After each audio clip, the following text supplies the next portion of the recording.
ओम नमो भगवते श्री अरविंदाय। ओम आनंदमयी चैतन्यमयी सत्यमयी परमे। सम्माननीय भाई और बापा मैंने आज मार्च मासर 15 तारिख 2021 मसीहा आम गीता निबंधमाला चर्चा करुथिले। गत थर आम गीता निबंधमाला पुस्तकर विभूति रूपे भगवान शीर्षक विषय संपर्क में आलोचना करुथिले। आज से संपर्क में आउ अधिक किछि आलोचना करिवा। श्रीमद् भगवत गीतार विभूति जोग होछि श्रीकृष्णंकर ऐश्वर्यमय स्वरूपर उपस्थापना। स्वयं भगवान श्रीकृष्ण तांक निज स्वरूप संपर्क रे एही अध्याय रे से निजे वक्तव्य देइछन्ति। श्री अरविंद एठारे कहउछन्ति जे दिव्य गुरु एई भाव रे अर्जुन को देइथिबा समग्र ज्ञान को अर्जुन ग्रहण करिनेले। एजावत जेते ज्ञान देइथिले श्रीकृष्ण अर्जुन को नवम अध्याय पर्यंत समस्त ज्ञान को अर्जुन ग्रहण करिनेले। तांक मन इतिमध्यरे ताहार समस्त संशय और अन्वेषण मुक्त होइथिला। ज्ञान शुणी अनुभव करी से संदेह मुक्त होइथिले अर्जुन तांकर कर्तव्य और अकर्तव्य संपर्क रे।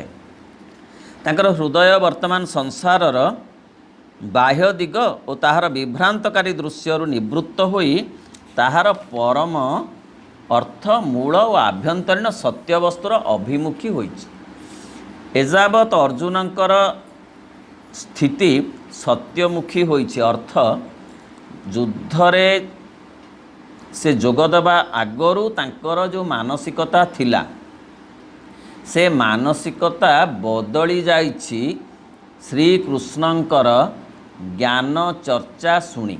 खाली ज्ञान नुहे तांको प्रभाव रे श्रीकृष्णंकर प्रभाव रे अर्जुनंकर मोहभंग होइछि। असल सत्य विषय रे दी ट्रुथ ओनली ट्रुथ बोलिक जहाँ माँ कहउछन्ति से संपर्क रे ज्ञान अर्जन होइछि। तेणु से आभ्यंतरीण सत्य सबुर अभिमुखी होइछन्। से भितरु को जाउछन्ति। जो बहिर्मुखी चेतना रे आसीथिले संग्राम करिवाकू से श्रीमद् भागवत जो गीता शुणी बा श्रीकृष्णंकर मुखरू गीता शुणी से गीता को अनुभव करी से अंतर्मुखी हेउछन्ति।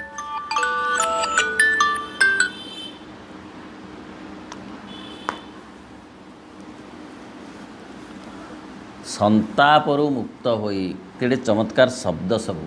से संतापित होउथिले संग्राम भूमि को आसी संग्राम करिवे कि नाही फेरी जिबे। ये जो द्वंद्व भितरे थिले से द्वंद्व क्रमे क्रमे तांकर समाहित हो जाउची कि समाधान हो जाउची।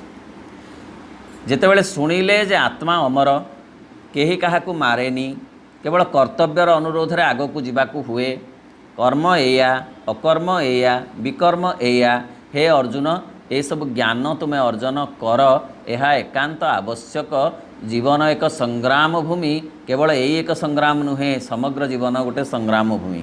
तेणु यही असल ज्ञान कि असल जीवन तत्व जानिला परे सी अनिर्वचनीय दिव्य प्रकाशर अनिर्वचनीय आनंदर स्पर्श लाभ करिछि। कि अर्जुनंकर मन अर्जुनंकर मन जी विषर्ण विषाद जोगरे आरंभ होइथिला। जी विषर्ण हो पड़िथिला जो मन गीता ग्रंथर प्रथम रे जहा होइछि वर्णना बा महाभारतर युद्धर प्राक काल रे जी विषादग्रस्त हो जाइथिले से गीता शुणिला परे तांक मनरु विषाद चली जाई क्रमशः आनंद अनुभव हेलाणी। अर्जुन ये ज्ञान को ग्रहण करिवार निजर स्वीकृति को व्यक्त करने को जाई जो भाषा प्रयोग करछन्ति ताहा द्वारा पुनराय ये ज्ञानर गभीर समग्रता और तार सर्वतोमुखी श्रेष्ठता और संपूर्णता पर जोर दिया। अर्जुन प्रथम अवतार को मनुष्य रूप से भगवान जे तांक संगे कथा कहउछन्ति ताहाको परम ब्रह्म बोली विश्वातीत सर्वमय सत्ता ଓ ପରାତ୍ପର ବୋଲି ଗ୍ରହଣ କରିନେଲେ। ଅର୍ଜୁନ ଗୀତା ଶୁଣିଲା ପରେ 9ଟି ଅଧ୍ୟାୟ ଗୀତା ଶୁଣିଲା ପରେ ଶ୍ରୀକୃଷ୍ଣଙ୍କୁ କ'ଣ ଭାବରେ ଗ୍ରହଣ କରିନେଲେଣି ନା ଅବତାର ବୋଲି ଗ୍ରହଣ ମାନିନେଲେଣି। ସେ ଅବତାର ଯିଏ ଅବତରି ଆସନ୍ତି ଏଇ ସଂସାରର କଲ୍ୟାଣ ସକାଶେ ଏବଂ ମନୁଷ୍ୟକୁ ଦିଗ୍ଦର୍ଶନ ଦେବା ସକାଶେ। ତେଣୁ ସେ ଅବତାର ଗ୍ରହଣ କରିଛନ୍ତି। ଅର୍ଜୁନ ଏ କଥାଟାକୁ ଅନୁଭବ କଲେଣି। ଆଉ କ'ଣ କଲେ ନା ମନୁଷ୍ୟ ରୂପରେ ସେ ଭଗବାନ ଭାବରେ ଭଗବାନ ମନୁଷ୍ୟ ରୂପରେ ଆସିଛନ୍ତି ଏଇ କଥାଟିକୁ ଅନୁଭବ କରି ସାରିଲେଣି ଅର୍ଜୁନ 9ଟି ଅଧ୍ୟାୟ ଗୀତା ଶୁଣିବା ଭିତରେ। ପୁଣି କହୁଛନ୍ତି ସିଏ ପରମ ବ୍ରହ୍ମ ଏକଥା ମଧ୍ୟ ସେ ଅନୁଭବ କଲେଣି। ବିଶ୍ୱାତୀତ ସର୍ବମୟ ସତ୍ତା, ସେ ବିଶ୍ୱାତୀତ ସତ୍ତା। କାରଣ ସିଏ କହୁଛନ୍ତି ଯେ ମୁଁ ଭାସ୍କରଙ୍କୁ କହିଥିଲି, ମୁଁ ଇକ୍ଷାକୁଙ୍କୁ କହିଥିଲି, ମୁଁ ମନୁକୁ କହିଥିଲି ଏ ଜ୍ଞାନ ସବୁ ହେ ଅର୍ଜୁନ ତମକୁ ମଧ୍ୟ କହୁଛି। ସେତେବେଳେ ଅର୍ଜୁନ ପ୍ରଶ୍ନ କଲେ ଯେ ଭାସ୍କର ତ ଆଗ ଜନ୍ମ ହେଲେ ପରେ ତମ ଭାସ୍କର ଯେ ସୂର୍ଯ୍ୟ ତ ଆଗ ଜନ୍ମ ହେଲେ, ସୂର୍ଯ୍ୟ ନାହିଁ ତ ପୃଥିବୀ ନାହିଁ, ତମେ ତ ପରେ ଜନ୍ମ ହେଲ, ତେଣୁ ତମେ କେମିତି ଭାସ୍କରଙ୍କୁ ଆଗ କହିଲ? ଭାସ୍କର କ'ଣ ତମଠାରୁ ପରେ? ନା ହଁ ପରେ। କାରଣ ସବୁ କଥାର ଊର୍ଦ୍ଧ୍ୱରେ ମୁଁ, ସମସ୍ତେ ମୋ ଠାରୁ ଜନ୍ମ ହେଇଛନ୍ତି, ମୁଁ ହେଉଛି ଅଜନ୍ମା, ମୁଁ ସବୁ ଜାଣିଛି, ମୁଁ ସବୁ ଦେଖିଛି। ଏଇ କଥା ଶୁଣିଲା ପରେ ଅର୍ଜୁନଙ୍କ ମନରେ ଆସିଛି ଯେ ଇଏ ପରମ ବ୍ରହ୍ମ। ଖାଲି ପରମ ବ୍ରହ୍ମ ନୁହେଁ, ଇଏ ବିଶ୍ୱାତୀତ, ଏ ବିଶ୍ୱାତୀତ ବିଶ୍ୱଗତ ହୋଇଛନ୍ତି। ଏଇ ଅନୁଭବଟି ଅର୍ଜୁନଙ୍କର କ୍ରମଶଃ ହେଲାଣି 9ଟି ଅଧ୍ୟାୟ ଗୀତା ଶୁଣିବା ପରେ। ପରାତ୍ପର ବୋଲି ସେ କହୁଛି, ପରାତ୍ପର ସେ ପରାଜଗତରୁ ଆହୁରି ଉପରେ ସେ ଅଛନ୍ତି। ମାନେ ଯାହାଙ୍କ ଠାରୁ ପରାଜଗତ ଆସିଛି ସିଏ ହେଉଛନ୍ତି ସେଇ। ଜୀବ ଯେତେବେଳେ ବ୍ୟକ୍ତ ଜଗତ ଓ ଏ ଆଂଶିକ ପ୍ରକାଶରୁ ତା'ର ମୂଳ ସ୍ୱରୂପକୁ ଉଠିଯାଏ ସେତେବେଳେ ସେ ଏହାଙ୍କ ମଧ୍ୟରେ ହିଁ ବାସ କରେ, ଯିଏ ହେଉଛନ୍ତି ପରମ ବ୍ରହ୍ମ, ପରମ ଧାମ। ତେଣୁ ସିଏ ପରମ ଧାମ ହେଉଛନ୍ତି ଶ୍ରୀକୃଷ୍ଣ, ପରମ ବ୍ରହ୍ମ ହେଉଛନ୍ତି ଶ୍ରୀକୃଷ୍ଣ। ପରମ ବ୍ରହ୍ମ ଆଉ ପରମ ଧାମଙ୍କର ସ୍ପର୍ଶ କି ଅନୁଭବ କେତେବେଳେ ହୁଏ ନା ଜୀବ ଯେତେବେଳେ ତା'ର ସିଏ ଉଚ୍ଚ ଚେତନାକୁ ଯାଏ ଭାରି, ତା'ର ମୂଳ ସ୍ୱରୂପକୁ ଜୀବ ଯେତେବେଳେ ଯାଏ, ଅର୍ଥ ମୂଳ ସ୍ୱରୂପ ଜୀବ ଯେତେବେଳେ ପରମଙ୍କୁ ଲାଭ କରେ ସେତେବେଳେ ପରମ ବ୍ରହ୍ମଙ୍କୁ ଜାଣିପାରେ। ଚିନି ନ ଖାଇଲେ ଚିନି କେମିତି ମିଠା ଜାଣି ହେବନି। ଲକ୍ଷେ ତତ୍ତ୍ୱ ଲକ୍ଷେ ଶ୍ଲୋକ ଦ୍ୱାରା ଚିନି ଯେ ମିଠା ସେ କଥା ବୁଝେଇ ହେବନି। ଠିକ୍ ସେମିତି ପରମ ବ୍ରହ୍ମଙ୍କର ଉପଲବ୍ଧି, ସେଇ ପରମ ବ୍ରହ୍ମଙ୍କ ଉପଲବ୍ଧି ଦ୍ୱାରା ହିଁ ପରମ ବ୍ରହ୍ମକୁ ଜାଣି ହେବ। ତା ଆଗରୁ ଯେତେ ଚର୍ଚ୍ଚା କଲେ ମଧ୍ୟ ଜାଣି ହେବନି। ତେଣୁ ଜୀବ ଯେତେବେଳେ ପରମ ବ୍ରହ୍ମଙ୍କୁ ଲାଭ କରେ ପାଏ ସେତେବେଳେ ପରମ ବ୍ରହ୍ମଙ୍କୁ ଅନୁଭବ କରେ ବୋଲି ଜାଣିଲେଣି ଅର୍ଜୁନ। ସେତେବେଳକୁ ପରମ ବ୍ରହ୍ମଙ୍କ ତତ୍ତ୍ୱ, ପରମ ବ୍ରହ୍ମଙ୍କର ମହତ୍ତ୍ୱ ଏସବୁ ବୁଝି ଗଲେଣି 10ମ ଅଧ୍ୟାୟ ପର୍ଯ୍ୟନ୍ତ। ଅର୍ଜୁନ ତାଙ୍କୁ ସେଇ ଚିରମୁକ୍ତ ସତ୍ତାର ପରମ ପବିତ୍ରତା ବୋଲି, ପବିତ୍ରଂ ପରମଂ ବୋଲି ଗ୍ରହଣ କରିନେଲେଣି। ସେତେବେଳକୁ ଅର୍ଜୁନ ତାଙ୍କୁ ଉପାସନା କଲେଣି, ହେ ପରମ ବ୍ରହ୍ମ, ହେ ପବିତ୍ରଂ ପରମମ୍, ଅର୍ଥାତ୍ ତୁମେ ହେଉଛ ପବିତ୍ରତାର ପବିତ୍ରତା, ତମେ ପରମ ଦିବ୍ୟ। ଏଇ କଥାଟିକୁ କୁହାଯାଇଛି ବିଭୂତି ଯୋଗରେ ଅର୍ଜୁନଙ୍କ ମୁଖରେ 12 ଶ୍ଲୋକରେ, 12 ଶ୍ଲୋକ 10ମ ଅଧ୍ୟାୟରେ ଅର୍ଜୁନ କହୁଛନ୍ତି ଭଗବାନଙ୍କୁ ଯେ ପରମ ବ୍ରହ୍ମ ପରଧାମ ପବିତ୍ରଂ ପରମଂ ଭବାନ ପୁରୁଷଂ ଶାଶ୍ୱତଂ ଦିବ୍ୟଂ ଆଦିଦେବଂ ଅଜମ୍।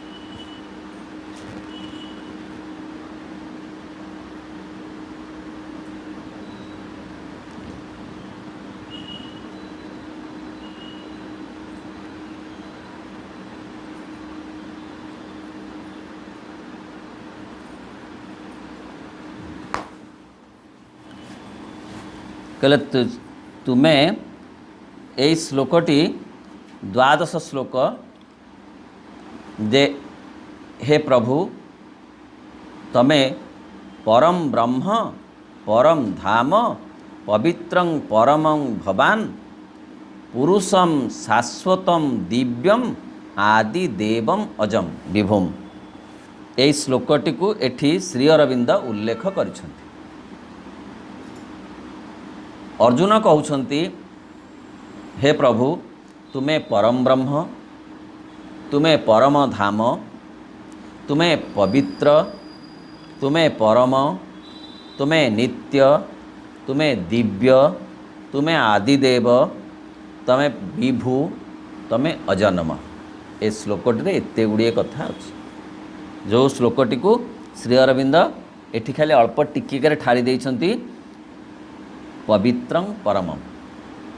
यही श्लोक रे पवित्रं परमं शब्दटी अच्छी से पूरा श्लोकटी न दे श्री अरविंद यही जोड़िए शब्द मात्र देइछंती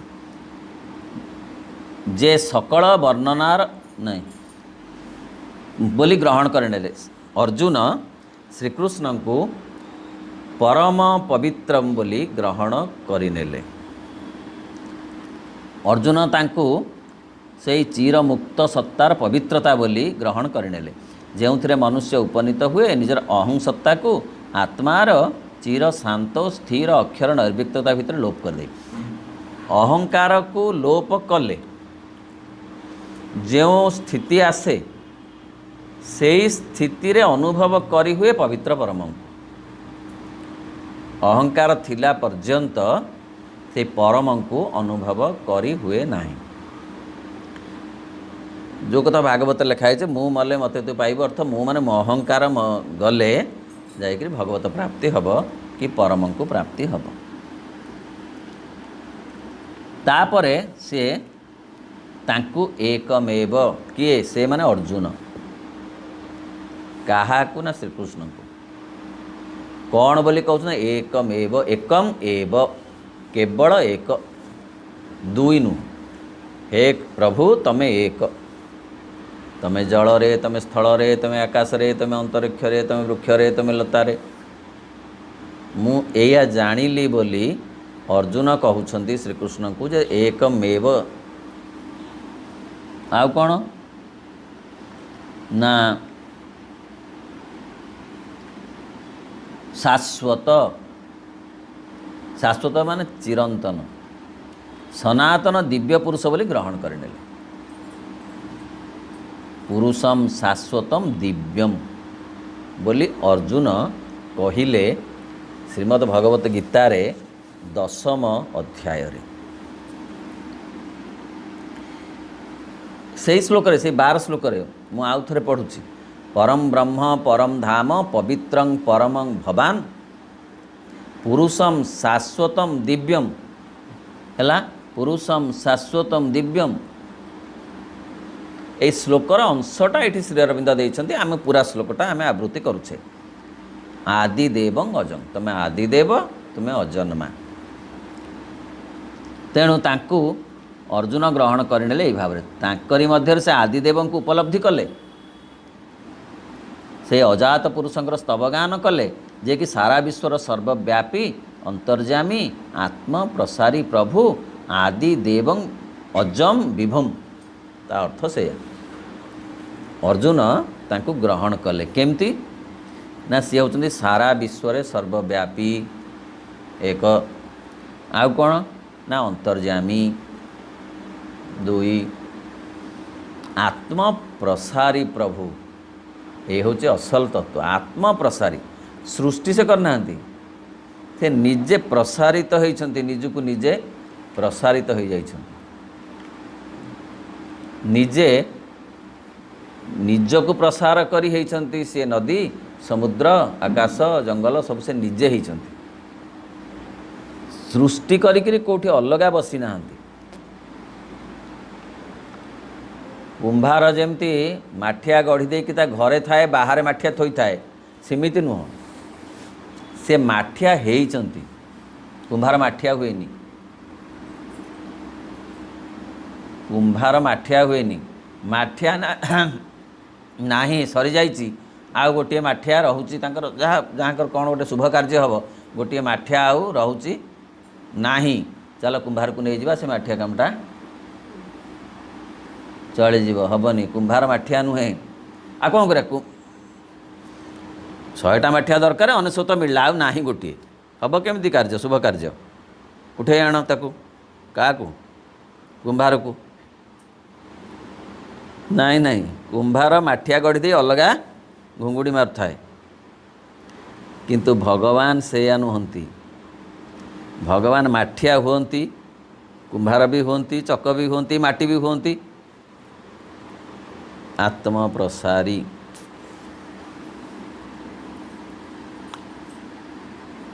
ପୁଣି ଆଦି ଦେବଂ ଅଜଂ ବିଭୁମ୍, ଆଦି ଦେବ, ତାଙ୍କଠୁ ଆଉ କେହି ନାହିଁ ଆଗରୁ, ତାଙ୍କ ଆଗରୁ କେହି ନାହିଁ। ଅଜମ୍ ମାନେ ନ ଜନ୍ମ, ତାଙ୍କର ଜନ୍ମ କେହି ଦେଖିନି, ସିଏ ସମସ୍ତଙ୍କ ଜନ୍ମ ଦେଖିଛନ୍ତି। ଅଜମ୍ ମାନେ ନ ଜନ୍ମ, ଆଗରୁ ନ ଜନ୍ମ, ଆଗରୁ ତାଙ୍କ ଆଗରୁ କେହି ଜନ୍ମ ହେଇନାହାନ୍ତି। ନା ସେ କ'ଣ ସୂର୍ଯ୍ୟ ଯେଉଁଦିନ ପ୍ରଥମ ଆସିଲେ ଦେଖିଛନ୍ତି? ହଁ, ତ ସୂର୍ଯ୍ୟ ହେଇଛନ୍ତି, ଦେଖିବେ କ'ଣ? ନା ସିଏ କ'ଣ ଆକାଶର ଜନ୍ମଦିନ ଦେଖିଛନ୍ତି? ହଁ, କେମିତି ଦେଖିଲେ? ନା ସେ ତ ହେଇଛନ୍ତି। ଆଉ ସେ କ'ଣ ଆମ ଜନ୍ମଦିନ ଦେଖିଛନ୍ତି? ଆମେ କିଏ? ଏ ତ ଆମେରେ ହେଇଛନ୍ତି, ମାଟି ସେ ହେଇଛନ୍ତି, ସବୁ ତ ସେ ହେଇଛନ୍ତି, ତେଣୁ ଜନ୍ମଦିନ ଦେଖିବେ କ'ଣ? ସେ ତ ସବୁ ହେଇଛନ୍ତି। ସେ ଯେ ସକଳ ବର୍ଣ୍ଣନାର ଅତୀତ। ଭାରି ସୁନ୍ଦର ସୁନ୍ଦର କଥା, ଶବ୍ଦକୁ ନା ଖାଲି ଅନୁଭବ କରିବାର ଅଛି। କାହିଁକି ନା ଏ ଯେତେ ଶବ୍ଦ ପଢ଼ିଲେ, ଜାଣିଲେ, ଶୁଣିଲେ ମଧ୍ୟ ଭଗବାନଙ୍କୁ କେହି ବର୍ଣ୍ଣନା କରିପାରିନି। ତେଣୁ ତ କୁହାଯାଉଛି ଯେ ଭଗବାନ ଏପର୍ଯ୍ୟନ୍ତ ଉଚ୍ଛିଷ୍ଟ ହେଇନାହାନ୍ତି। ନା ଏତେ ଶ୍ଲୋକ ଲେଖା ହେଲା ବେଦରେ, ଏତେ ଲେଖା ହେଲା ଉପନିଷଦରେ, ଆଉ କେହି କ'ଣ ଭଗବାନଙ୍କୁ ବର୍ଣ୍ଣନା କରିପାରିଲେନି? ନା ନା ନା, କିଛି ନାହିଁ। ଭଗବାନ ଏପର୍ଯ୍ୟନ୍ତ ଅଇଁଠା ହେଇନାହାନ୍ତି। ଅର୍ଥ ଯେଉଁ ଶ୍ଲୋକ ପାଟିରୁ ବାହାରିଛି, ଯେତେ ଶ୍ଲୋକ ସେ ଉଚ୍ଚାରିତ ତ ହେଇଛି ନା, କିଏ ତ ହେଲେ ଉଚ୍ଚାରଣ କରିଛି ପାଟି ବାଟେ, ସେ ଭଗବାନ ଅଇଁଠା ହେଇନାହାନ୍ତି।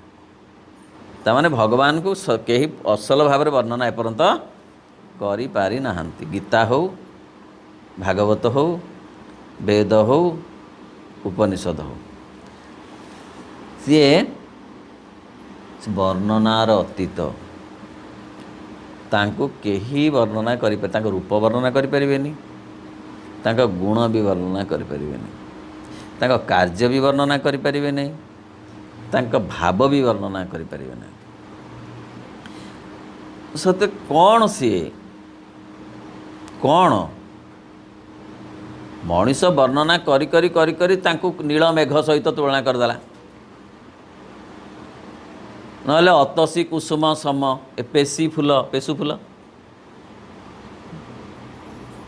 ତାକୁ ଦେଖିକି କହିଲେ ଏଇ ବାଗିଆ ତ ହେଇଥିବେ। ଆଉ କେତେବେଳେ ସିଏ ବର୍ଣ୍ଣନା କରୁଛି ଯେ ଏଇ କେଶ ସହିତ ବର୍ଣ୍ଣନା କରୁଛି, କଳା ଚକା ଡୋଳା, କଳା ଏମିତି ରଙ୍ଗ, ବର୍ଣ୍ଣନା ନାନା କଥା କରୁଛି, କିନ୍ତୁ ସତ୍ୟରେ କେହି ତାଙ୍କ ରୂପ ବର୍ଣ୍ଣନା କରିପାରିବେ ନାହିଁ। ତାଙ୍କ ଭାବ, ସେ ଯେଉଁ ଭାବ, ସେ ଭାବ ଅନୁଭବ କରିହେବ। ମହାଭାବ ଜଣେ ପାଇଲେ, ଶ୍ରୀରାମକୃଷ୍ଣ କହିଲେ, ଭାବରୁ ମହାଭାବ ପାଇଲେ ସେ ତାଙ୍କୁ ଅନୁଭବ କରିହେବ, କହିହେବନି। ଭଗବାନ ଅନୁଭବ୍ୟ, ମାତ୍ର ବକ୍ତବ୍ୟର ବିଷୟ ନୁହଁ। କଥାଟା ଏଇଆ, ଭଗବାନଙ୍କୁ ଅନୁଭବ କରିହେବ, କେମିତି ଅନୁଭବ କଲ ବୋଲିକିରି ଭାଷାରେ କହିହେବନି। ଚିନି ଖାଇଲେ ମିଠା ଲାଗେ, ଅନୁଭବ କରିହେବ, କେମିତି ମିଠା ବୋଲିକିରି ବୁଝେଇ ହେବନି। ନ ବୁଝେଇ ପାରିକି ଶେଷକୁ କହିଲେ ଅମୃତ ପରି ମିଠା ଲାଗିଲା, ତାପରେ କହିବେ ଯେ ଅମୃତଟା ବୁଝା। ନା ଅମୃତଟା ବୁଝୁନ, ଅମୃତଭଣ୍ଡା କ'ଣ ଏଇଆ? ଅମୃତଭଣ୍ଡା ପରି ମିଠା କ'ଣ ଅମୃତ? ଆଉ ବୁଝେଇ ହେବନି, ଖାଲି ମାନେ ହେବ ଜଣେ, ଆଉ କ'ଣ? ସେମିତି ଭଗବାନଙ୍କର ଭାବ, ଭଗବାନ କେତେ ଭଲ ପାଆନ୍ତି ସମସ୍ତିଙ୍କି, ସେ କଥାଟାକୁ आमे बुझी महाभाव आसिले बुझी हम कि बुझे हेनी आमे तो महाभाव ना मूल भाव ना आमे बुझी तो पारे आ बुझे जी बुझी सी बुझे पारना आ जे मूल न बुझी सी खाली चेष्टा हाँ कहते आमे गुड़े ज्ञान जाणीगलु हाँ से समस्त वर्णनार अतीत कारण किछि मध्य तांको अभिव्यक्त करि पारे नाही नहि ते भगवान व्यक्तिम विदुर्देवा न दानवाहा। ए श्लोकटा होची 14 नंबर श्लोक। 12 नंबर श्लोक बुझाउथिले श्री अरविंद 14 नंबर श्लोक बुझेले कहले कौन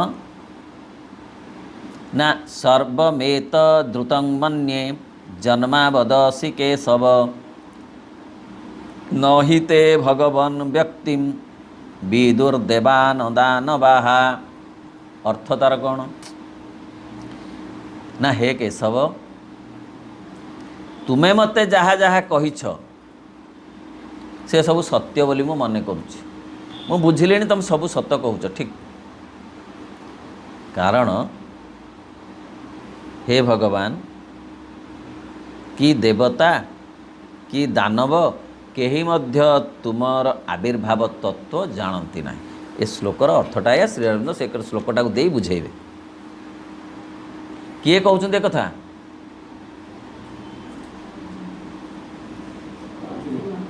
काहाकू केउ अध्याय रे 10म अध्याय रे कहउछन कहले अर्जुन कहउछंती जे कि देव कि दानव केही मध्य तांकर अभिव्यक्ति जाने नाही। ए श्लोकर अर्थ होलिया से आश्चर्यमय पुरुष बोली जे अर्जुन तांको ग्रहण कले खाली सेतिक नुहे से तांको सर्वभूतर प्रभु बोली सेमानकर समस्त रूपायण दिव्य कारण बोली ग्रहण कले से होउछन देवता मानकर देवता। अर्जुन बुझिले जे श्रीकृष्ण आउ केही नुहे देवता मानकर देवता। देवता बोले आमे जहाँ करतु सूर्य चंद्र वरुण कुबेर देवता कहूँ ना से तांकर देवता अर्थ से तांको आगरू आउरी से थिले जीए से ही पुणी अवतार रूप में आछंती श्रीकृष्ण होइकिरी एई कथा अर्जुन बुझी पारलेनी। से तांको सर्वभूतर प्रभु बोली सेमानक समस्त रूपायण दिव्य कारण बोली ग्रहण से होउछंती देवता मानकर देवता जहाँ भीतर समस्त देवतांकर उत्पत्ति विश्वर प्रभु जे ऊर्ध्वर तांकर परम और विश्वगत प्रकृति द्वारा यह अभिव्यक्त करिसंती और शासन करुछंती। एते कथा अर्जुन 9म अध्याय शुणिला परे बुझीगले। भूत भावन भूतेश देव देव जगतपते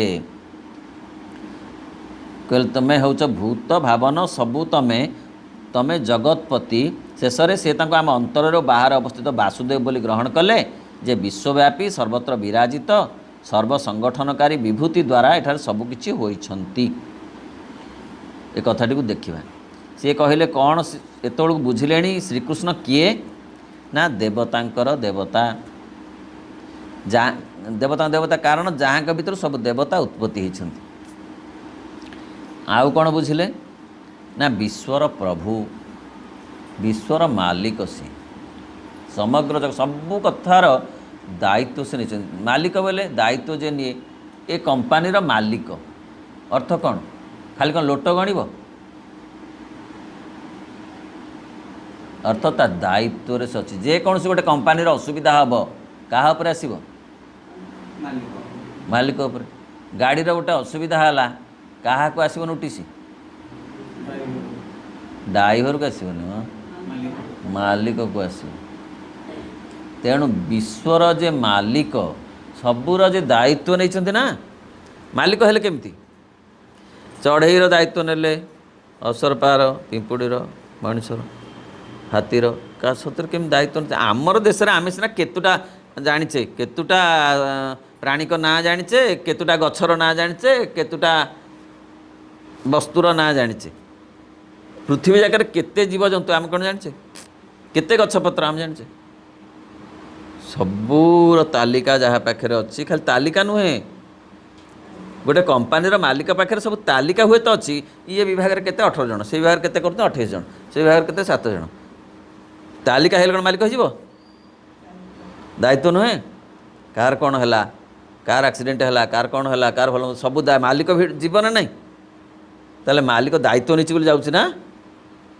ताले ये केते विराट कथा आम भाई आम मुंडे से शक्ति अच्छी आम ब्रेन रे केतोटी सेल मात्र मनर काम करती केतोटी सेल मात्र मनर काम करती से केतोटी सेल जमा एक कथा धरी रखा संभव समर्थ नुहति मनीषर मन जमा भगवान को विचार करिवार सामर्थ्य नहीं तार तेणु देवता से अभिव्यक्त होती भूत भावन भूतेश देव देव जगत से देवतांकर देवता जगतपति समस्त भूत भावन ये समस्त अधीश्वर एक कथा अर्जुन बुझिले शेषरे से तांको आम अंतर बाहर अवस्थित वासुदेव बोली ग्रहण कले कहले से भितर अच्छा बाहर भी अच्छा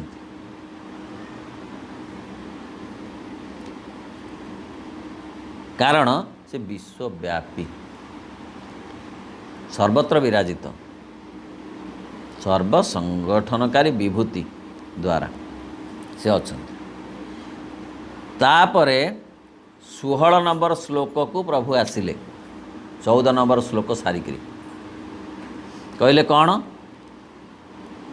ना ना जा जाभीर विभूतिर भी लोकानिम आस्तं व्याप्य तिष्ठसी श्लोकटी एभली हैला जे वक्तुम अर्हसि अशेषण दिव्याह्यात्म विभूतयः जाभीहिर विभूति लोकानि मांस त्वं व्याप्य तिष्ठसी तार अर्थ हैला हे भगवान तुम्हें जो विभूति द्वारा यही लोक समूह रे व्याप्त होई अछ से सबू तुम्हें ही केवल कहि पारिबो तुम विषय कौन सी ऋषि माने मु कहूचे कथा तुम विषय कौन सी ऋषि मुनि ज्ञानी कहि परिबो तुम्हें केवल तुम कथा कहि पारिबो एवं तापर से अनुरोध करिवे अर्जुन तुम्हें तुम कथा कह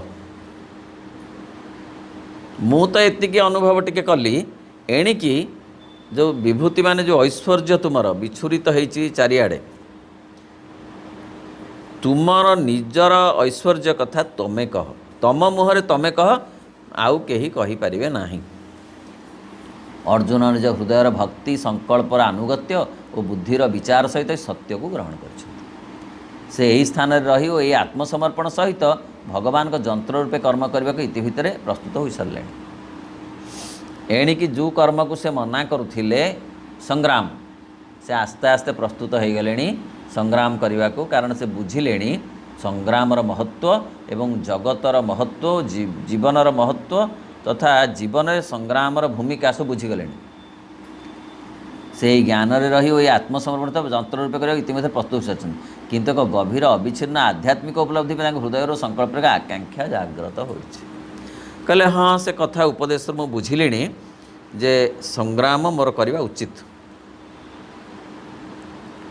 कारण यह हूँ क्षत्रियर कर्म बुझाई देथिले प्रभु आगरू जे तुम जिणिले पाइब राज्य हारिले मले पाइब स्वर्ग दीटा जाक कथा तुम कि महत्व एमती बुझे बुझे बुझे बुझे से बुझे जे हाँ संग्राम दरकार वर्तमान अर्जुन कहते जे मोर उपलब्धि दरकार हे भगवान भगवत उपलब्धि मु चाहे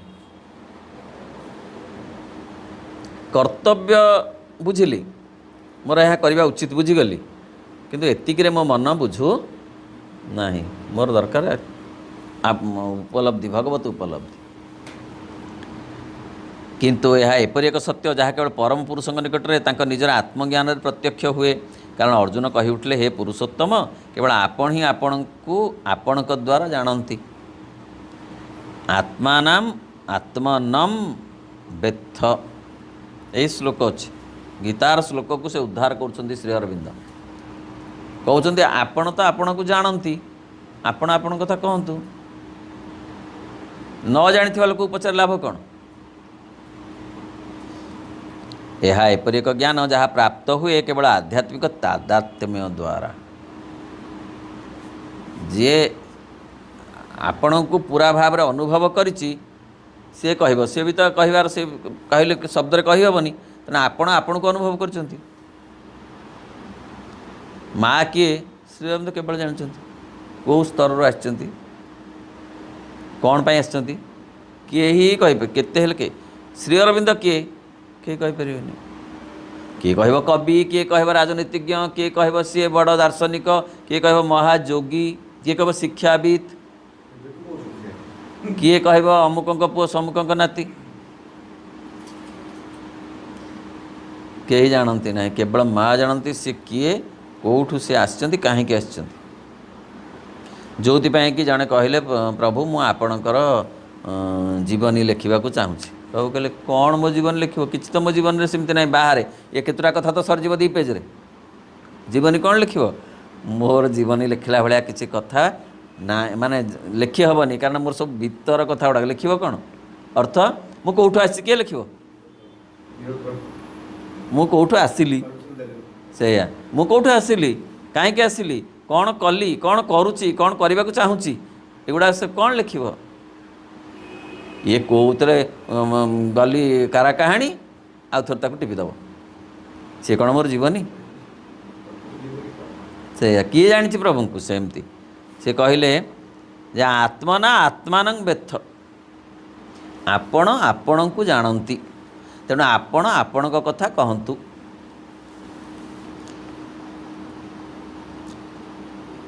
यह एपरि एक ज्ञान जहाँ प्राप्त हुए केवल आध्यात्मिक तादात्म्य द्वारा एवं प्राकृत मानवर हृदय संकल्प और बुद्धि कौन सी सहायता बिना केवल निजर क्रिया द्वारा यह लाभ करने समर्थ हेबे नाही मनुष्यर बुद्धि ज्ञान चेष्टा हेबनी कौनसी मानुषी प्रयास नुहे केवल माँकर शक्ति ही आवरण छिन्न कर देबा कि आवरण अहंकार आवरण कौटी अच्छी ना एमती पड़ जाइए मन उपर गोटे अहंकार आवरण टाण पड़ जाइए प्राण उपर गोटे एडे बड़ आवरण पड़ जाइए बहला आवरण शरीर उपर गोटे पड़ जाइए ताकू काढ़िले सी परल भलिया पड़ जावर आखि की दुसुनी किछि डाक्तर दरकार परल काढ़ी न काढ़िला परल काढ़ डाक्तर होउचंती माँ से अहंकार रूपक मानुषी प्रयास हेबनी मनीष ता चेष्टार परल काढ़ी पारिबनी कौ परल अहंकार माँ होचंती एक जणे मात्र डाक्तर पृथ्वी रे जे कि से परलटा को काढ़ीदेवे केवल माँकर शक्ति आवरण जो आवरणटा पड़ी ना परलर काढ़ीदेवे दिव्य जीवन से आसब अमर आनंद सत्य ज्योति अमर आनंद आसब असल दृष्टिभंगी फिटिज असल आखिटा खोलीज ज्ञान चक्षु भक्ति चक्षु कर्म चक्षु सब तो खोलीज से एमती से कहते जे कही यह एक गूढ़ ज्ञान जहाँ केवल से सत्यद्रष्टा ऋषि मान शुणा हम जो मैंने सत्य को साक्षात दर्शन कर यार वाक्य श्रवण कर निज सत्ता और आत्मा या सहित एक हो जाइछन्ति तेणु से ऋषि देवर्षि नारद हुए तो कहींपारे आपण कथा से ऋषि मैंने कहींपारे समस्त ऋषि और देवर्षि नारद असित देवल व्यास आदि आपण को यही रूपे वर्णना करिसें माने केवल आपण को किसी वर्णना करि अथवा जो अंतर्जामी भगवान आम हृदय ज्ञानर ज्वलंत प्रदीप को उत्तोलित करती ताकरी निकटरू दिव्य दर्शन दिव्य प्रेरणा साहाय्य ए सत्य अंतर मध्य मिल पार कारण ना भितर ये ज्ञान मिल दीटा बागेरे आपण कथा किसी जाना मिल गोटे ऋषि मान नहेले जो माने जे आत्मज्ञानी से मानक ठारू मध्य ताहा मिल पार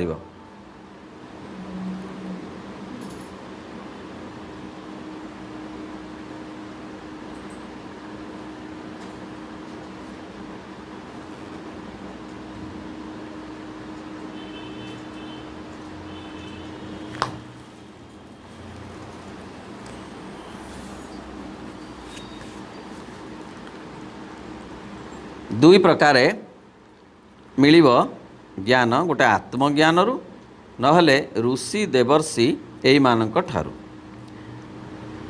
ସ୍ୱୟଂ ଚୈବ ବ୍ରବୀଷି ମେ, ଏବଂ ଆପଣ ସ୍ୱୟଂ ମୋତେ କଥା କହିଛନ୍ତି ଯେ ମୋ କଥା ମୁଁ କହିଛି ଏଇମାନଙ୍କୁ ବୋଲି ଭଗବତ ଗୀତାରେ ଶ୍ରୀକୃଷ୍ଣ କହିଛନ୍ତି ଅର୍ଜୁନଙ୍କୁ।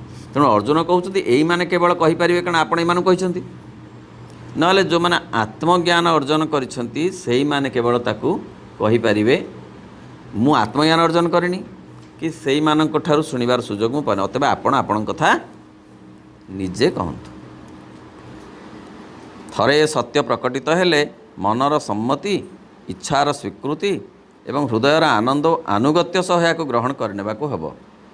ପରିପୂର୍ଣ୍ଣ ମାନସିକ ଶ୍ରଦ୍ଧାର ଏହା ହିଁ ହେଉଛି ତିନୋଟି ଉପାଦାନ। କହିଲେ ତିନିଟା କଥାରେ ପ୍ରକୃତରେ ଆସିବ ମାନସିକ ପରିପୂର୍ଣ୍ଣତା। ମନର କେଉଁଥିରେ ଆସିବ ନା ମନର ସମ୍ମତି। ମନ ଆଗ ଚାହିଁବ, ସମ୍ମତି ଦେବ ଯେ ମୁଁ ମୋର ଭଗବତ ଉପଲବ୍ଧି ଦରକାର, ମୁଁ ଭଗବତ ସାନ୍ନିଧ୍ୟ ପ୍ରାପ୍ତ ହେବି, ଏଇଟା ମନ ଚାହିଁବ। ଇଚ୍ଛାର ସ୍ୱୀକୃତି, ତାପରେ ଇଚ୍ଛା, ମନରେ ତ ଇଚ୍ଛା ହେବ, ଇଚ୍ଛା ପୁଣି ତାକୁ ସ୍ୱୀକୃତି ଦେବ, ହଁ। ତାପରେ ହୃଦୟର ଆନନ୍ଦ, ହୃଦୟ ଭିତରେ ଆନନ୍ଦ ଆସିବ। ଭଗବାନଙ୍କୁ ପାଇବା ପାଇଁ ଗୋଟେ ଆନନ୍ଦ ଲୋଡ଼ା। ବୈରାଗ୍ୟରେ, ବିତୃଷ୍ଣାରେ, ବିରକ୍ତିରେ, ବାଧ୍ୟବାଧ୍ୟକତାରେ ଭଗବତ ଉପଲବ୍ଧି ହୁଏନି। ମନ ଚାହିଁଲା ଯଥେଷ୍ଟ ନୁହଁ, ଇଚ୍ଛା ତାକୁ ସ୍ୱୀକାର କଲା, ହଁ ଏହା ଦରକାର। ଇଚ୍ଛାଟା ମନ ଖାଲି ଚାହିଁଦେଲେ ହେବନି, ଖାଲି ଇଚ୍ଛା ଶକ୍ତି ସେ ମିଶିଲେ ଯେଉଁ କାର୍ଯ୍ୟଟି ହୁଏ। ମନ ଆଜି ଚାହିଁଲା ଆଜି ଟିକେ ପାଠ ଚକ୍ରକୁ ଯିବି, ଇଚ୍ଛା ଶକ୍ତି ତାକୁ ସ୍ୱୀକାର ନ କଲା ଆସି ହେବ, ଖାଲି ଘରେ ବସିବ ନା ଆଉ। ଇଚ୍ଛା ଶକ୍ତି କହିଲା ହଁ ଚାଲ, ଇଚ୍ଛା, ଗୋଟେ ଇଚ୍ଛା ଶକ୍ତିର ଗୋଟେ ପ୍ରଭାବ ନାହିଁ। ତା ସହିତ ହୃଦୟର ଗୋଟେ ଆନନ୍ଦ ଭାବ ଅଛି। ଗୋଟେ ଆନନ୍ଦ ଭାବ ନ ଆସିଲେ କେହି କୁ କାର୍ଯ୍ୟ କରେନି, କେହି କେଉଁ କାର୍ଯ୍ୟ ବି କରେନି। ନା ଆଜ୍ଞା ଚୋରି, ସେ ଗୋଟେ ଆନନ୍ଦ ନା ନାହିଁ। ଯାଇ ହଉ ସେ ପୈଶାଚିକ ଆନନ୍ଦ ହଉ କି ସିଏ ନକାରାତ୍ମକ ଆନନ୍ଦ ହଉ, ସେ ଗୋଟେ ଦିଗ ନା ନାହିଁ। ଯାହା ହଉ ଘିନି ଆସିଲି ବିନା ପରିଶ୍ରମରେ, ଏତେ ଗୁଡ଼ିଏ କଥା। ସବୁ କାମ ପାଇଁ ମନର ଦରକାର, ଇଚ୍ଛା ଶକ୍ତି ଦରକାର, ଆଉ ହୃଦୟର ଗୋଟେ ଆନନ୍ଦ। ବିଶେଷ କରି ତ ଭଗବତ କାର୍ଯ୍ୟ ପାଇଁ ତ ପ୍ରବଳ ଆନନ୍ଦ ଦରକାର। ଖାଲି ଇଚ୍ଛା ଶକ୍ତି ହେଲେ ମଧ୍ୟ ହେବନି। ଆଉ କ'ଣ? ଆନୁଗତ୍ୟ ସହ ଯାଉଛି ଆଜି ଭଗବାନଙ୍କୁ ଦେଖିକି ଆସିବି, କ'ଣ କରି ପାଇଛନ୍ତି କି, ଏମିତି ହେଲେ ହେବନି। ଯାଉଛି ଏତେ ବଡ଼ ଏତେ ଲୋକଙ୍କୁ ବ୍ରାହ୍ମଣ ଭୋଜନ କରିଛି 100 ଲୋକଙ୍କୁ, କ'ଣ ଆଜି ଭଗବାନଙ୍କୁ ନିଶ୍ଚୟ ଆଜି ଭଗବନ୍ତ କୃପା କରିବେ, ଛୋଟିଆ ନା କ'ଣ? 100 ଲୋକଙ୍କୁ ଖୁଆଇଲି କ'ଣ? ଆନୁଗତ୍ୟ, ନମ୍ରତା, ନମ୍ର ଭାବ। ତେଣୁ ସେ କହିଲେ ଏତିକି ମନର, ହୃଦୟର ଆନନ୍ଦ ଓ ନମ୍ରତା, ଆଉ ମନର ସମ୍ମତି ଆଉ ଇଚ୍ଛା ଶକ୍ତି, ଏ ତିନିଟା କଥା ମିଶିଲେ ଯାଇକରି ଆଧ୍ୟାତ୍ମିକ ଦିଗକୁ ମଣିଷ ଯାଇପାରିବ। ଅର୍ଜୁନ ଏଇ ଭାବରେ ହିଁ ସତ୍ୟଟିକୁ ଗ୍ରହଣ କରିନେଲେ। ଆପଣ ମୋତେ ଯାହା ଯାହା କହିଲେ ମୋ ମନ ସେ ସମସ୍ତକୁ ହିଁ ସତ୍ୟ ବୋଲି ଗ୍ରହଣ କରୁଛି, କିନ୍ତୁ ତଥାପି ବାକି ଯାହା ପ୍ରୟୋଜନ ତାହା ହେଉଛି ଆମର ଗଭୀର ଅଧ୍ୟାତ୍ମ ସତ୍ତାରେ ସତ୍ୟକୁ ଅଧିଗତ କରିବା। ଆମର ଅନ୍ତରାତ୍ମାର କେନ୍ଦ୍ରରୁ ସେଇ ଚିରସ୍ଥାୟୀ ଅନିର୍ବାଚନୀୟ ଆଧ୍ୟାତ୍ମିକ ଉପଲବ୍ଧି ପାଇଁ ଆତ୍ମା ଦାବି କରେ। କହିଲେ ହଁ ଯାହା ଯାହା ଆପଣ କହିଲେ ସବୁ ମୁଁ ଗ୍ରହଣ କରୁଛି, ମୋ ମନ ସବୁ ଗ୍ରହଣ କରୁଛି, କିନ୍ତୁ ମୁଁ ତାକୁ ଆତ୍ମିକ ସ୍ତରରେ ଅନୁଭବ କରିବାକୁ ଚାହେଁ। ହେ ଶ୍ରୀକୃଷ୍ଣ, ଆପଣ ଯେତେ ମୋତେ 9ମ ଅଧ୍ୟାୟ ପର୍ଯ୍ୟନ୍ତ କହିଲେ ଜ୍ଞାନ, କର୍ମର ତତ୍ତ୍ୱ କହିଲେ, ଜ୍ଞାନର ତତ୍ତ୍ୱ କହିଲେ, ବେଦାନ୍ତ କହିଲେ, ସାଂଖ୍ୟ ତତ୍ତ୍ୱ କହିଲେ, ଆତ୍ମା ତତ୍ତ୍ୱ କହିଲେ, ମୋତେ ସବୁ କହିଲେ, କିନ୍ତୁ ମୋର ଅନୁଭବ ଦରକାର ପଡ଼ୁଛି। उपलब्धि मु चाहे अंतरात्मार केन्द्र से चिरस्थायी अनिर्वचनीय आध्यात्मिक उपलब्धि पे आत्मा दाबी करे। कि चमत्कार शब्द, आत्मा दाबी करे। भोकिला लोकटा खाद्य चाहेनि म, ठीक ना भूल? से छड़े कि नहीं कौटू कहीं छड़े नहीं कौन पाई? से पछे बदनाम हो, सी पछे चोर रे गणा हो, किंतु ठीक ना? से ताको दाबी कर मोर खाद्य, मोर वस्त्र दरकार, दाबी। आत्मार सेमती गोटे दाबी अच्छी। आत्मार केड़े चमत्कार कथाटी, आत्मार दाबी अच्छी। ता दाबी जदि आमे पूरण न करुचु ताहले जन्मटा जाक वृथा कटिगला। शरीर खाइला परिपुष्ट हैला, अग्नि रे दग्ध हैला, सरिला ना नहीं? प्राण ता खाद्य खाइला, उल्लसित हैला, नाचिला, गाइला, डेइला, बुलिला, गदगद हैला, सरला। मन से एमती गुड़ाए ज्ञान अर्जन कला, गुड़े जश पाइला, गुड़े प्रशंसा पाइला। आत्मार दाबी किंतु पूरण एथरे हेलानी। क्षमता पुले पाई, धन पुले पाई, जश पुले पाई मनीष निजको जेते बड़ भाविले मध्य असल सार्थकता किसी आसिलानी। कहीं ना आत्मार दाबी पूरण हेलानी। आत्मार दाबी पूरण होची एई कार्य।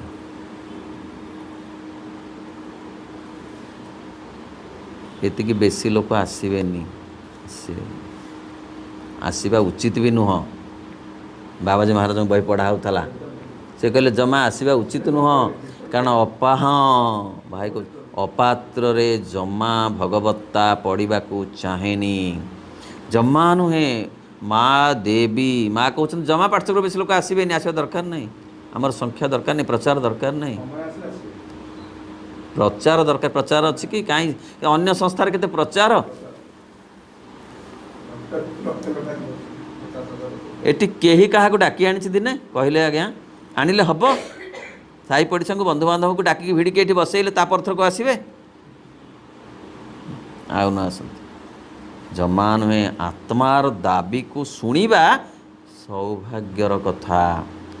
जहाँ विवेकानंद कहले पूर्वजन्मर सौभाग्य नथिले कई भगवत कथा शुणे नहीं। माने आत्मा दाबी करे मते शुणा,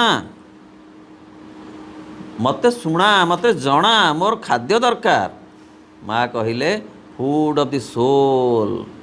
भगवत कथा कौन? फूड ऑफ द सोल, आत्मार खाद्य।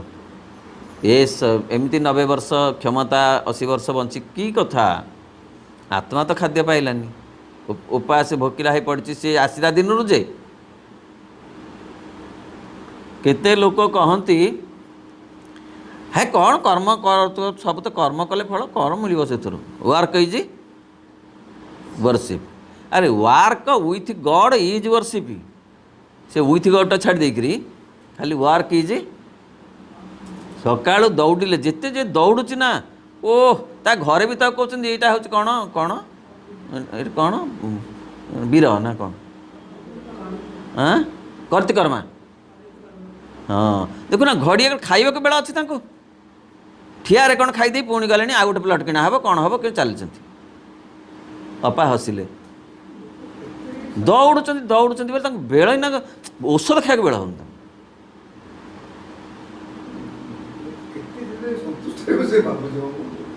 किंतु आत्मार खाद्य से दिने से आत्मार दाबी शुणी ना कहले ठाकुर घर को जाए मो आम घरे ठाकुर पूजा से बुझिपारे ना बोले बुझीगले तो अभ्यास माने अन्य माने करती मु केबे मुझे जाएनि कर आहा तम आत्मार दाबी तांको आत्मार दाबी नुहे। सेतिकी सौभाग्य नथिले भगवान तांको कथा शुणेबा पाई कि टिक मारंतिनी आ सीए टिक न मारिले केही तांको कथा शुणिबाकू समर्थ हुअंतिनी शुणिबाकू माँ आमे कौन खाली शुणुचे ना सेतिकी हो एतिकी भी कम कथा नुहे 100 लोक डाकी आनले शुणिबे मशा नथिले तेणु सी कहले एई समस्त को बाकी जहाँ प्रयोजन होची हाँ गभीर अध्यात्म सी हूँ आत्मा दाबी करे मत शुण जड़े पचारे माँ को माँ भगवत का शुणुचु जे केमिति कौन होची सी ना जमती ब्लटिंग पेपर काली की शोषी निए आत्मा सेमती भगवत कथा को भगवत चिंता को भगवत ध्यान को भगवत प्रार्थना को शोषी निए आ चुपुले बाहरनी कहीं माँ उदाहरण देले ब्लटिंग पेपर कहीं देले केड़े सुंदर उदाहरण देले कहले ब्लटिंग पेपर काम हो कौन काली की चुपुले बाहर ता भर रहा सेटा आत्मार एटा रहीगला भगवत चिंताटा भगवत श्रवणटा रहीगला जन्म जन्म को आउ गोटे लोक को देखे हेनी जाइल कौन पाइल चूड़ा घसा होता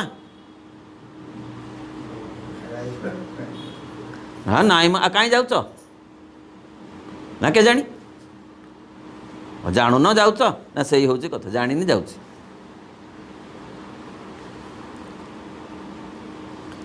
आत्मा दाबी करे मानसिक अनुभूति जार केवल उपक्रमणिका मात्र मन केवल मुखशाला मन केवल अरुण खंब मन जमा रत्न सिंहासन नुहे आत्मा हूँ रत्न सिंहासन किंतु मनर काम से ही पर्यंत इच्छा करिब आग्रह करिब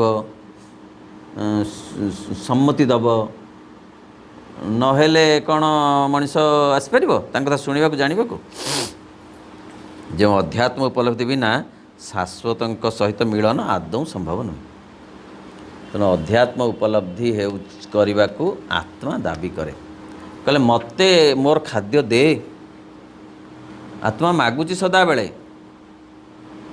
किंतु आत्मा जाहिर करेनी न देले उपास रे रही जाए जीवन सारा हेले वृथा आत्मा न खाद्य पाइला पर्यंत एमती आसवाक पड़े लाभ कौन ना आमर आत्मा से था उपास आमे तो खाई पीके आनंद रहलु क्षमता धन आ पुणी कौन एमती क्षमता धनर किसी जीवेनि कहीं जेते दिन पर्यंत आत्मा को खाद्य न देइच सेमती सेमती बुलूथिबो चक्र आकार रे बुलूथिबो दिने किंतु बुली बुलिकी एमती गोटे उपलब्धि हम जार आत्मार खाद्य मु देनी से तो बरं से कहते क्रासिंग सर्कमस्टांसेस आसिकी आत्मार दाबी पूरण करवा पूर्वर निजे स्वतः आत्मार दाबी को मानि नियो माँ कहते आ जी ग्रहण करनेला से भल ना जबरदस्त कराहब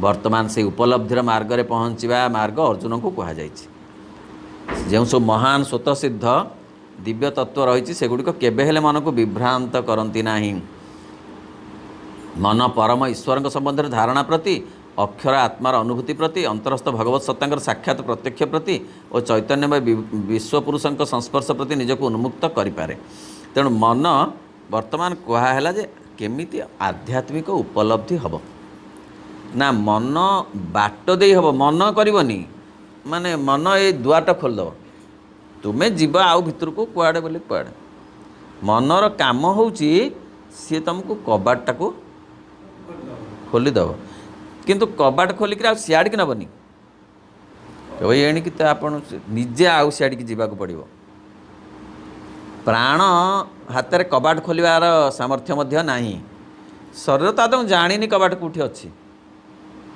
शरीर को पचार जो भगवत उपलब्धि चाहे तू मत बाट बतई पार मुझे जानी मत कौटी घुंगुड़ी मारे को पका अच्छे सेजटा पका मुझे जानी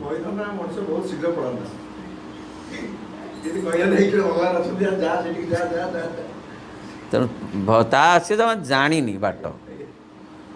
ପ୍ରାଣ ମଧ୍ୟ ସେ ଜାଣି ନ ଜାଣିଲା ଭୁଲି ଭୁଲି ସେ କିଛି ବି ପ୍ରାୟ ଜାଣିନି, ପ୍ରାୟ ନୁହେଁ, ସେ ପ୍ରାଣ ନୁହେଁ। ସିଏ ଆଉ ଗୋଟେ ବାଟ ବାଉଳା କରି କହିବ, ଶରୀର ବାଟ ବାଉଳା କରେଇବନି, ଜାଣିନି କହିବ।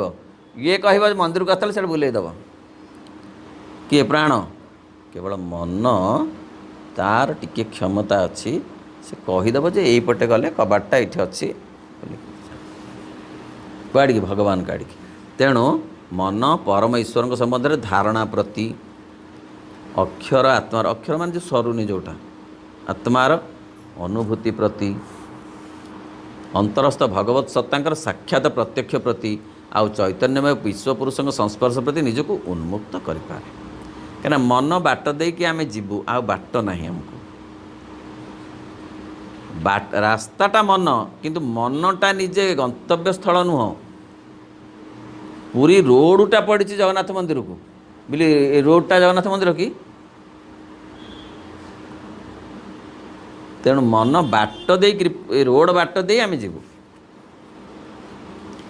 ଥରକ ପାଇଁ ମନ ଏଇ ଧାରଣାରେ ଆଲୋକିତ ହେଲେ ତେଣିକି ମନୁଷ୍ୟ ମାର୍ଗକୁ ସହଜରେ ଅନୁସରଣ କରିବେ। କେତେ ସୁନ୍ଦର କଥା କହିଲେ। ଥରେ ଯଦି କୌଣସି ନା କୌଣସି କାରଣରୁ ସେମିତି ଏକ ଦିବ୍ୟ ମୁହୂର୍ତ୍ତ ଆସିଯାଏ ଭିତରେ, ଯେତେବେଳେ ମନ ଗୋଟେ କନଭିନ୍ସ ହେଇକରି ପ୍ରଭାବିତ ହେଇ କେମିତି ଆଲୋକିତ ହେଇ କେମିତି କ'ଣ ହେଇ ଲୋଡ଼େ, ମାନେ ଚାହେଁ, ଇଚ୍ଛା କରେ, କହିପାରିବା ନାହିଁ। ଧର ଆମେ ଏଠିକି ଆସିଛୁ ଆମ ମନ ଯୋଗୁରୁ ନା, ଆତ୍ମାକୁ ଆମେ ଆବିଷ୍କାର କଲୁଣି କି? ପ୍ରାଣ ଯୋଗୁଁ ଆସିଛୁ କି? ଚାଲ ଖା ପିଇ ଅଛି ବୋଲିକିରି ପ୍ରାଣ ଆମକୁ ଆଣିବାର ବ୍ୟବସ୍ଥା ନାହିଁ। ଶରୀର ତ କିଛି ନୁହେଁ, ଶରୀରକୁ ଆସିବାକୁ କୁହାହେଲା ବେଳକୁ ଆସିଛି। ତାହେଲେ ମନ ଆମକୁ ଆଣିଛି। ମନ ଆଣିଛି ମାନେ ମନ କେଉଁ ଦିନ ଗୋଟେ କେଉଁ ଏକ ମୁହୂର୍ତ୍ତରେ ଆମେ ଜାଣିନୁ, ସିଏ ଜାଣନ୍ତି, କ'ଣ ଗୋଟେ ଅନୁଭବ କରିଛି ନା ଏଇଠି ମିଠା ଲାଗୁଛି ତ ଚାଲେ ଯିବା।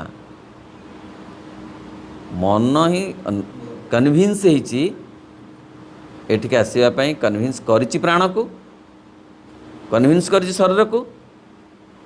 କର୍ତ୍ତା ହେଉଛି ମନ, ଏମାନେ ହେଉଛନ୍ତି ତା'ର ମାଧ୍ୟମ।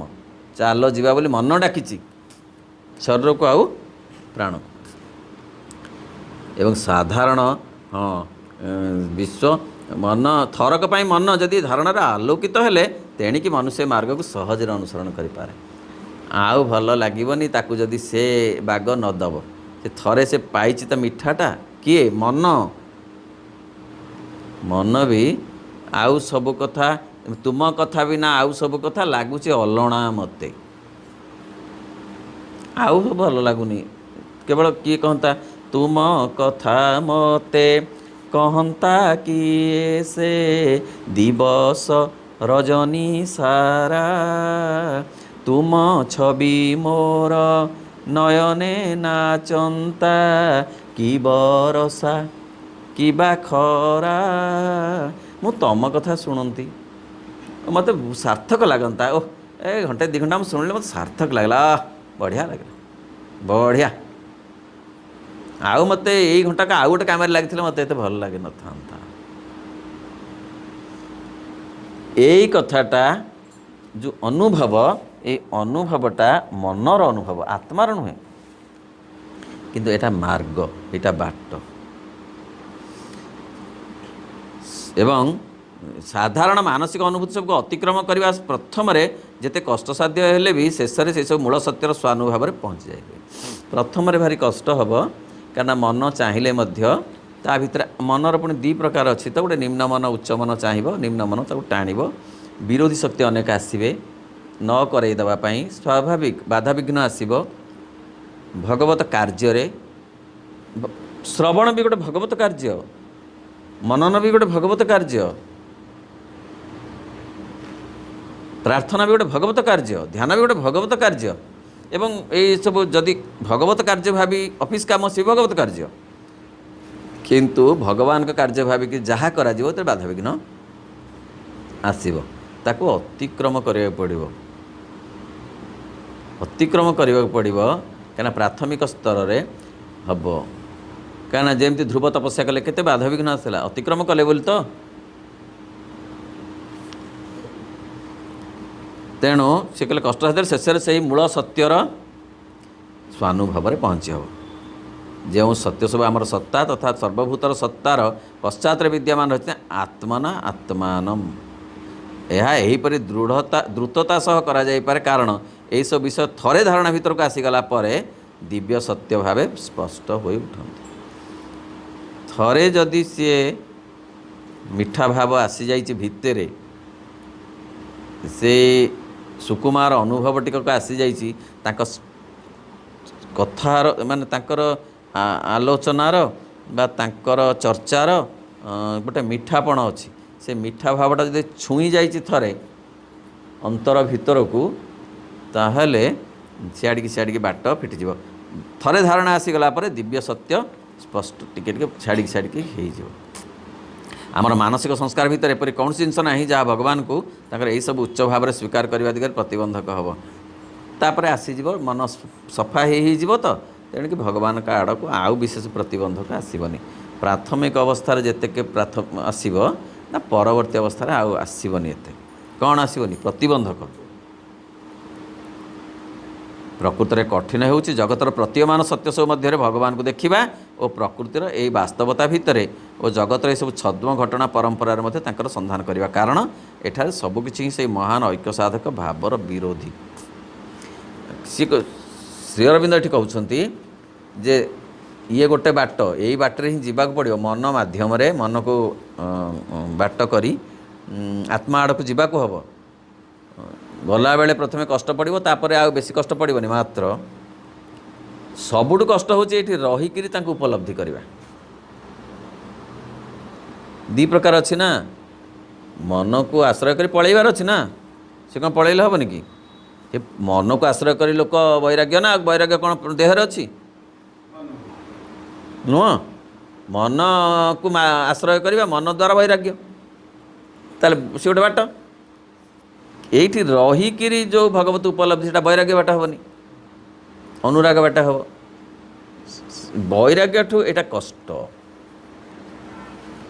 अनुराग बाट देके एटा कष्ट प्रकृत कष्ट सी तो बहुत कष्ट ये ताठू जा भाई कहले बहुत कष्ट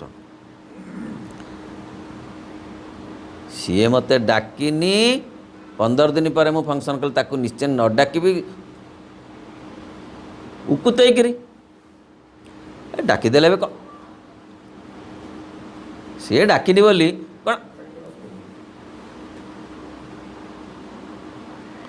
ये सहज ना गुंफारे बसवा ये कष्ट ना गुंफारे बसवा बेसी गुंफार तो कष्ट प्रबल कष्ट किंतु ये कष्ट से कष्ट तुलना कले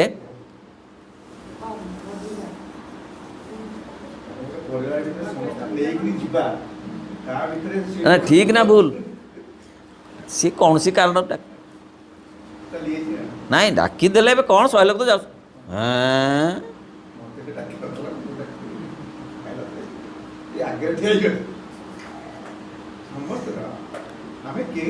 ना ना मु दुनिया कथा क्या कथा कहूनी म दुनिया कथा कहूँ आईटा कष्ट ना गुंफा को तो कष्ट बहुत कष्ट किंतु ये ताठू बेसी कष्ट ना सहज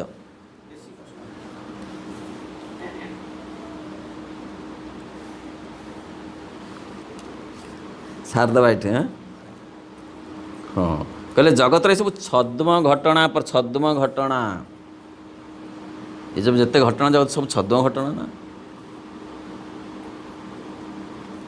परंपरा भितर तांको संधान करवा कष्ट बोली प्रभु लिखुଛନ୍ତି कष्ट कारण एटा सबकि से महान ऐक्य साधक भावर विरोधी सब एकात्मतार एकतार जहाँ आप कहले समस्त की गोटे चार विरोधी सब ये से जदि एतिकी देइछि आ ता देहरे 5 टंका मिसाओ के 5 टंका मिसाओ 20 वर्ष पर आउ 500 टंका हाँ 5 टंका ना 10 टंका मिसाओ एमती हिसाब करू करू ओम नमो भगवते श्री अरविंदाय ओम आनंदमयी चैतन्यमयी सत्यमयी परमे ଗୋଟେ ଲୋକ ଲେଖିଛି ସେ ଆଧ୍ୟାତ୍ମିକ ଗୋଟେ ସମ୍ମିଳନୀ ଥିଲା।